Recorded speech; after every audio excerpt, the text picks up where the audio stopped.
and welcome to another annoyingly introspective episode of We Only Look Thin. I am Katherine Weigel. I am one of your hosts. I have lost over 100 pounds and kept it off for over 5 years. Yeah. I'm a Tiny Habits certified coach. I'm a Thrive Global certified coach. Ooh. And I am here to inspire you and maybe even inspire the person sitting right next to me on their health journeys. Who are you, person next to me? Donald Weigel, Hello. and I'm inspired by you every day. And I have been married to you for almost 25 years. Whoa. And we've been doing this podcast for a little over 5 years now. And we are here to talk about the fact that we have both lost a bunch of weight. I've lost about 100 pounds, kept it off for about 5 years now. And we are here to talk about it. Yep. And on last week's episode, Oh, yeah. Yeah. we've actually even talked about it as being last week's episode, even though we recorded it 10 minutes ago. Why do you tell people Because that? it's fun to find out behind the magic. Make it sound like it's been a week since we recorded this. I don't know. There are other podcasters I know who are like, well, I just spend a day podcasting and I record 8 episodes in a day. And I don't know how people do it. Yeah, I don't. Eight in a day is a lot. Like, I think the most we've ever done in a day was 3. Yeah, and that was a lot. And I think I had a lot of coffee by the Yeah. end of it. I was a little wacky there at the end. Yeah, look, the two of us obviously love to talk. Like, if you've heard, maybe you don't realize this, but we love to talk. But it is it is surprisingly tiring. Yeah. To I wonder how many calories podcasting is burning. I think very few. We were watching Probably not we were much. watching Lego Masters the other day Oh, on our yeah. wild holiday yeah, spree. we are wild. We are people. wild. Yeah. But it was Lego Masters. And for some reason, they were putting Legos on NASCARs, as you do, Yeah, because that's a thing. And Donald, I remember, turned to me and was like, well, I've actually heard that, it takes a lot of athleticism to be a race car driver. To be a race car driver, And then I was yeah. like, well, and again, I went into like, must be nice. Boy, if only I could, race NASCAR as I wanted to, that would be Yeah, well, great. you'd have to have some sort of a desire to do it first of all, and then actually do the work it takes to become a driver. Well, here's maybe a question I need to save for Jeff Gordon, but could I listen to audiobooks while doing NASCAR? I don't know. Do you do NASCAR? Is yeah, that what you think, do? I think you do, absolutely. But just in case you don't know, Lego Masters is a show where people build things with Legos as a competition show, Yeah. elimination competition show. So. We this is the highbrow television that we like to watch Absolutely. when Masterpiece Theater isn't on. So Yeah. Those are the only 2 shows we watch: Masterpiece Theater and Lego Masters. That's it.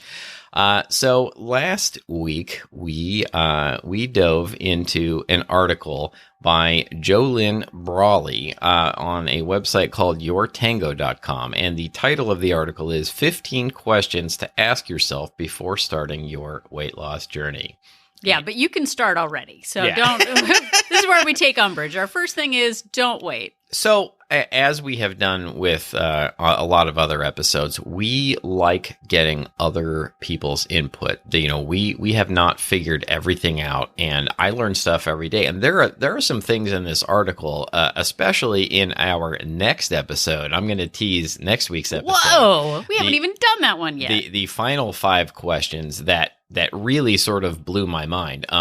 This episode is, she asked 5 great questions, but I think Katherine and I have a little bit more contention with some of the things that she says in these. But I think it's still important to hear other people's points Yeah. of view.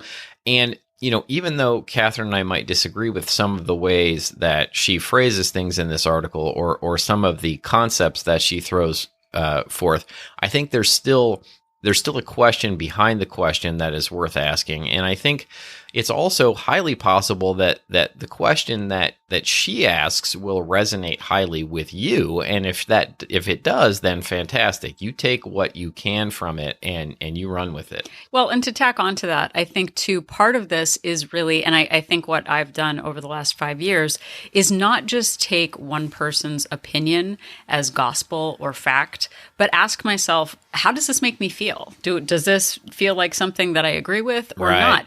And the more more we can crystallize our position on things, the more we can advocate for ourselves and not just be a victim to like, well, this one person said if I don't do it this way, then I can't do anything. I read, and to say I read a book, I thought about reading a book about 5 years ago, a parenting book. I guess maybe that says a lot. But at the beginning of the book, it said, whatever you do, don't start working on any aspect of this until you've read the whole book. And it really got me to not read it because I would like actionable steps as I'm going through the process. So even though this article says figure out your entire life before you eat a carrot, basically, we're saying eat a carrot or two. Take a short walk while you're listening to this and really ruminate on these questions and see how they apply in your life. And another thing to keep in mind, and one thing that I've learned is that oftentimes when somebody presents me with an idea, if I immediately reject that idea, sometimes it's because it's hitting too close to home and it's hitting on a truth that I don't want to face. And so I have learned to sometimes take my initial reaction and really think about, why am I rejecting this idea? Is it something that I've truly thought through, or is it because it is presenting me with a question that I don't want to have to face in my life? And I have learned and grown from being able to do that more often than not. Yeah, which is also super annoying. Like being introspective all the time, it can be really annoying, but also leads to growth, which in the end is a good thing. Absolutely. So as we said in the last episode, our weight is a symptom of an issue. It is not the problem itself. And so her first question today, which is our question today, is, and I don't love it, it's a little woo-woo, but here we go.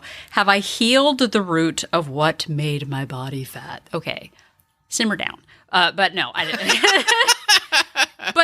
But I think the way I would prefer to ask that is, do I understand why I have an issue with my weight, which is maybe, I haven't healed the root of all the things. I think movies actually, I'm taking the movie industry to task right now. Oh boy. In a movie, that industry pays your bills. It does, actually. I should be kinder. But I used to think like, okay, if I figured out like, oh, well, I was bulimic because of blah, or, oh, I felt shame in eating in front of other people, that I would just cry it out and then be fine. But it turns out just going back over your history and figuring out where it started doesn't actually help you change your habits and behaviors today. Exactly. It makes you aware of your past and maybe gives you some closure on that, but it doesn't actually take away the responsibility you have right now to change your habits and behaviors. And I think that the overarching theme, the recurring theme in a lot of these questions is that people oftentimes just want to be given a diet plan or an exercise plan and be told to go. And I think that for me, what really got to the heart of it, what really was the thing that made me successful in this, was really asking myself the whys behind. Yeah. And not that, she says, have you healed the root of what caused you to be overweight? Now, I don't think that you can just do that and then start your plan. Right. But I think the idea for me is to keep in mind all of these questions like, why are you secret eating? Why are you emotional eating? Why are you binge eating? And really try and get to the heart of those things and try and fix those things, heal those things as you are doing this, because that's really what's going to, implement lasting change. Right. And I said this on the last episode. I didn't realize that I had a huge problem with boundaries and emotional eating. I thought I just really liked food and life wasn't fair. So recognizing what prompts the behavior, and then this whole process is about actively working to create new patterns of behavior and take responsibility with new habits to replace old patterns. So before, I'm mad at work, I'm going to go eat because nobody values my contribution. Now it's, wow, I'm really upset right now. I don't know how to voice my emotions. What I need to do, or what would benefit me, is to go for a 5-minute walk and get some space from my feelings. Not like I say that as I'm walking out the door to go take a walk, but that's how changing my behaviors and habits have impacted my response to stressors. So it's not like, okay, well, I used to emotionally eat and now I do not have emotions, and so I do not emotionally eat. Right. But that bringing that awareness to old patterns helps us decide how we're going to manage it now as grown-up adults. And not to get off on an emotional eating tangent, but for me, it's sort of echoing what Catherine just said. It's not that I don't still have the desire to emotionally eat, but I'm aware when I'm doing it. When I am upset about something, I still very often have the urge I want to eat a treat to comfort myself. But I catch myself doing it, and I call myself on my own on my own lies. And that is, I still might do it sometimes, but I'm doing it with eyes wide open. But more often than not, I don't do it because I realize that I'm trying to trick myself, so to speak, into an excuse to eat something that isn't on my plan. Yeah. So the next question, and this sort of all ties in, is, do I have a weight loss mindset? And the author sort of jokes, at least I think it is a joke. She says, the fact is that mindset is 92.8% of the puzzle of achieving full success on your weight loss journey.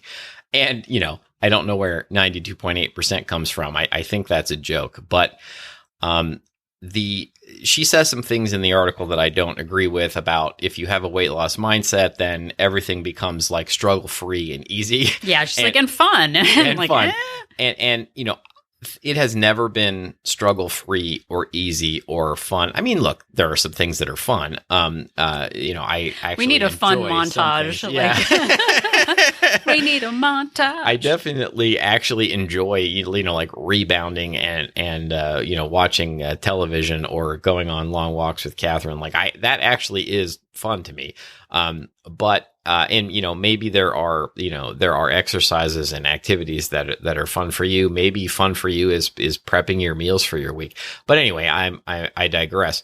But the point for me behind this question is that, again, I think that people just want to be told in sort of a paint by numbers fashion, like what to do.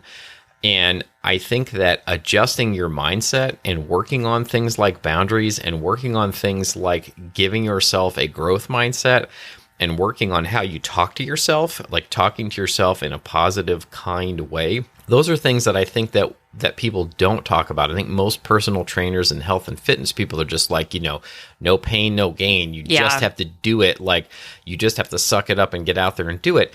And I think that adjusting your mindset so that you're thinking about your health and fitness as you're planning all of your activities throughout your life is a big adjustment that has helped me achieve the goals that I've achieved. Well, and I think for me, the question that actually replaces the weight loss mindset might be, do I have an adaptable mindset? Because she talks about, are you meal planning and portioning out and getting in your workout without fail?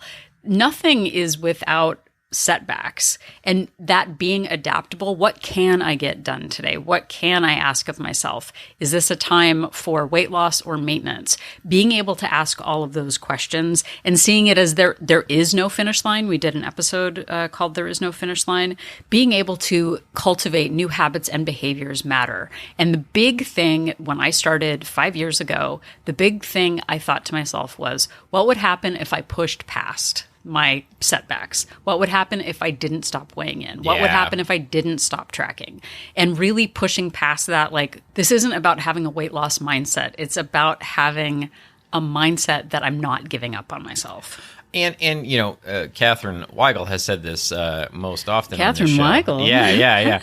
So formal. Absolutely. Has said this most often. But, for me, it is asking yourself another question that's not in the article, but so many questions. Like, what would a healthy and fit person do in this situation? And what would a healthy and thin person do to achieve their goals? And keeping that question in mind as you're trying to develop and plan and just even go throughout your day, that to me is having a weight loss mindset.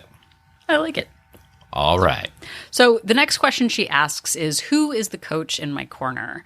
And for her, she is a weight loss coach. So I think she's saying me, I am the weight loss coach in your corner. But what I would reframe this as is, who has your back in this? What podcasts are you listening to? What books are you reading? What, foods do you have around you? I know that it's been said before, you become like the 5 people that you spend the most time with. Yeah. But you become like the foods you eat and the music you listen to and the people you surround yourself with. Do you actually have people who are supporting your active lifestyle? And do you have a community of people who have similar goals? Yeah, and there can be a certain amount of comfort in hanging out with people who also are saying things like, I'm a couch potato, or, I'm going on the seafood diet. When I see food, I eat it, like, etc. They hang out with dad joke people. Yeah, with that. Yeah, people who tell dad jokes. Those are the best people in the world, actually. But what we're asking you to ask yourself is, do you need external accountability? And do you need to find some people who have a growth mindset or a weight loss mindset? And are you spending time with people who are helping you grow? And maybe for you, maybe a weight loss coach is actually the way to go. Not to turn this into an advertisement for Wolt Place, but maybe a group like We Only Look Thin Place that Catherine runs, or some other group, or some other weight loss coach, or Catherine Weigel as a coach.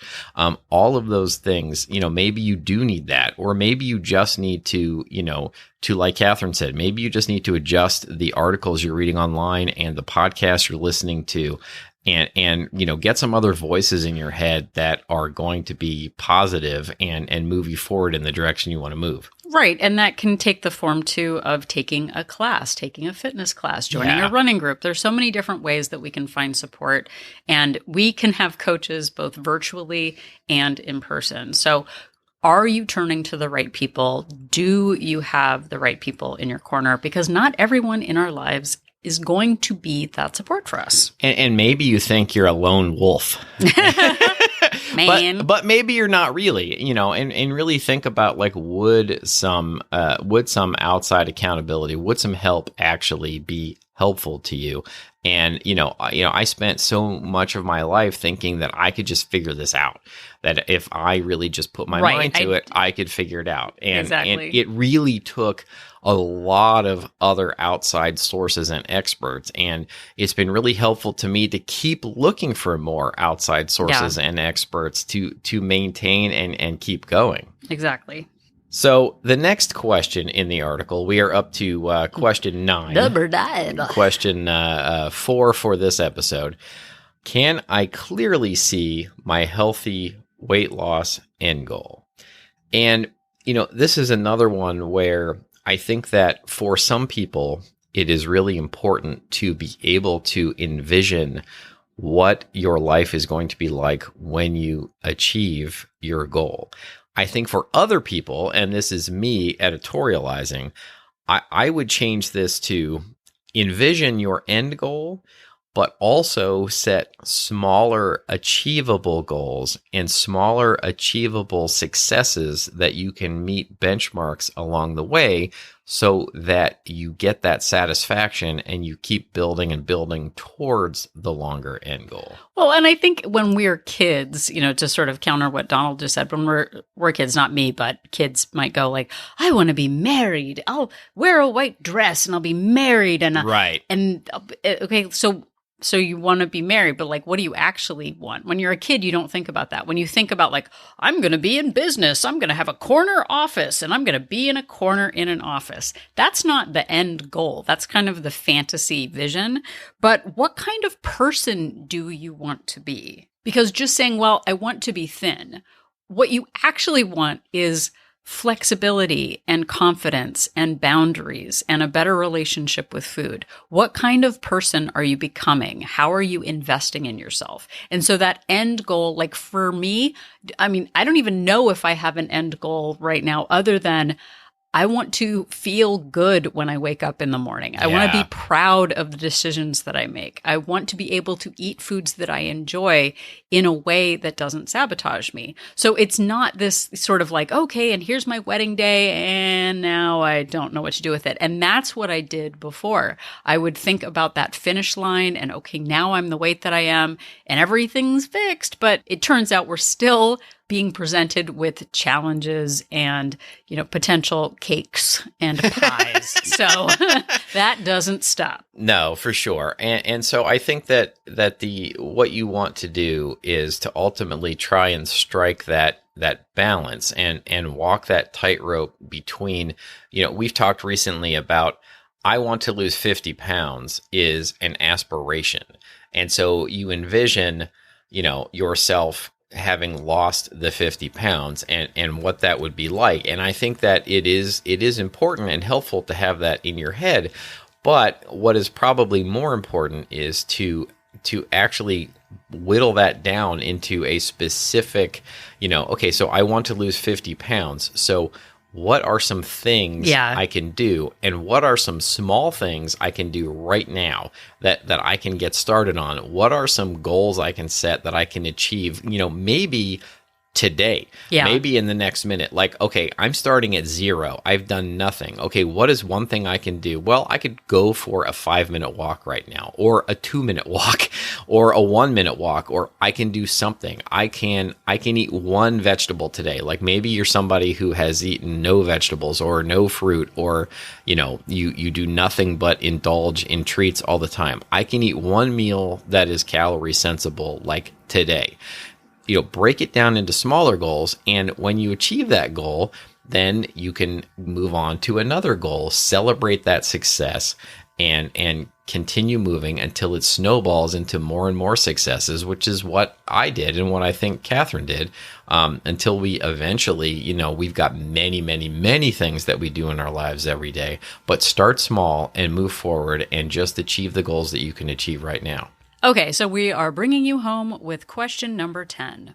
What are all the things that could stand in my way, stop me, or slow me down? Now, life. You could make it just a short list and make it the word life. She talks about making an exhaustive list, like actually writing down with pen and paper all of the things that might get in your way. Yeah, in her opinion, in the article, she is very adamant that actually writing it down is important. And I think that it certainly could be. To actually make a list of these things with your actual hand and a pen and a paper. And, I have heard throughout my life that writing things down really does, make them stick and sink in. So a reframe of that question is, what are all the excuses you make for not doing it now? Yeah. And that's kind of where I hit it, of like, what could get in my way? Well, work is crazy and I forgot my lunch and I don't cook and I'm vegetarian and I have kids. I'm single. I live alone. I live with others. I work from home. I work in an office. Like, every problem has a person on the other side saying that if only they didn't have that, then they could do it. Yeah. And the more we see that we can make as many excuses as we want and be a victim of circumstance, the more we can let go of that and ask the big question. Again, this is the question 700 on the 10 list that we're doing. Exactly. Is what can you do with what you have? How can you adapt? How can you make this work? And when we start seeing that someone out there is making it work despite the setback, despite that X factor, the more we see like, okay, I can either live with my excuses and not do anything, or I can make a small step in the right direction. And it's scary to know that, like, if we get the big, sign that says, nope, it's impossible because of your ethnicity and your age and your marital status. And your genetics. You're right. You're just a victim. Like, that doesn't have anything to do with, secret eating cookies behind the cabinet. Like, well, like all middle-aged women, who live in Los Angeles of Polish heritage sure do secret eat cookies behind doors. Like, that's not a thing. That's an excuse. Yeah, it can be so much easier to absolve ourselves of responsibility by allowing all of these excuses to get in the way of saying to yourself, that there are just circumstances beyond my control. And if all of the circumstances are beyond your control, then you don't have any power to make any changes. And in some ways, that's easy and freeing. It can also lead you to be miserable. And really, here's the secret. It's not true. Yeah. There may be some people out there who have circumstances that are just preventing them. Like, I'm sure. But for most of us, they're excuses that we're making. And if Catherine and I can find a way to do this, from the places where we were 7 years ago to the place where we are now, trust me, you can too. Like, we're not special. Like, you have it in you to do it if we have it in us to do it. Exactly. Well, and in the article, she talks about writing down everything that could get in your way and then coming up with a solution for each of them. And that's crazy banana pants. I will say it. That is so much like, I don't even know where to start with this. And that's where having a support group or, listening to podcasts that can help you kind of work through issues, because things are going to come up. There are X factors that you don't even expect, that like you couldn't, like, well, what if I'm mauled by a grizzly bear? Like, you don't have to come up with every single thing in the whole world, but realizing like, who might have an answer for me? Who has been through this experience before? What could I Google on the internet that might help point me in the right direction? When we start realizing that there are resources out there that might be able to support us when we do have setbacks, the less frightening it is when something does happen. And part of what she says, which I do agree with, there we go, I'm in support, is she talks about those blind spots that we can't see in our own lives, in our own problems. And the more we can reach out to the right people who might have a solution or a different reframe that can help us through the issue, like, the better it feels to know, like, this isn't the end of my story. I might need to adapt and change my expectations of myself, but it really does matter to know that we are just working toward becoming the kind of people who don't give up on ourselves, who are able to spring back after setbacks and holidays and family things and illnesses, and that we do really care about ourselves enough to not see a setback as failure, but just another step on the stone to moving forward into becoming the kind of person that you want to be. Yes, indeed. And another step in becoming the person that you want to be is to continue to listen to this podcast. Thank you so much for listening. We are grateful for each and every one of you. And all of our episodes are available wherever you found this one. We're on all the major podcast platforms, and we are also available anytime on our website at weonlylookthin.com. Yep. And if you are at weonlylookthin.com, you can click on that link for Join Our Support Group to find out more about Wolt Place, We Only Look Thin Place. It's a Facebook-based accountability group for women. It is an amazing place for coaching, for feedback, and for insights on issues with women who are in similar situations. We have women doing all different kinds of plans. We are plan agnostic. We have people who are single and married and expats and all over the world who are there to support you in your health and fitness goals and to help cheer you on, because this is a daunting process. And for me, I didn't know I needed the support and fellowship of others until I had it. And now I know how vital it is for me. There are 2 subscription options for Wolt Place that you can look at. One is a 3-month subscription with a 7-day complimentary trial, or a monthly subscription with a 3-day complimentary trial to see if Wolt Place is right for you. Yeah, and you can see if Katherine Weigel is, and the other, the women in Wolt Place are the coaches in your corner that you need, that we talked about earlier.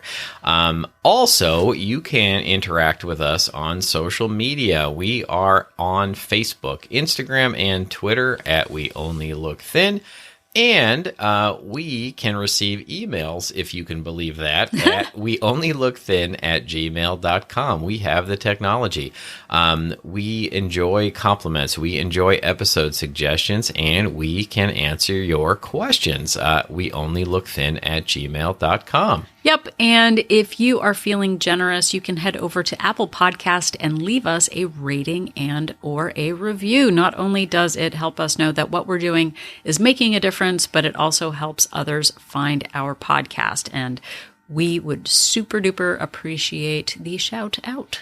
Absolutely. And another type of shout out we would appreciate would be if you would just tell somebody about the show. We are grateful for word of mouth. Word of mouth is one of the best ways in which the show grows. When you tell somebody in your life that you enjoy our show or that you get something out of it, that is meaningful to them, and we would be grateful.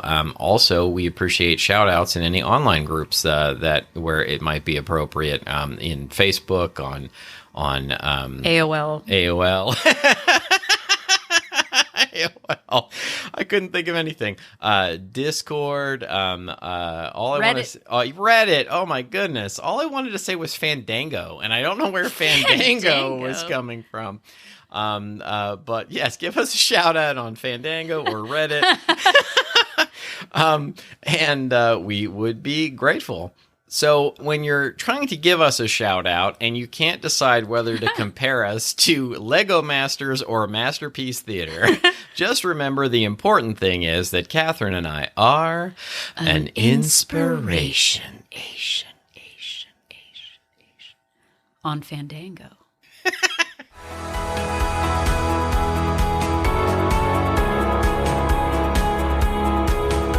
The information that you hear on this podcast is for informational purposes only. The hosts are not medical professionals. You should always consult with your doctor, nurse, or other certified health professional before beginning any diet or fitness program.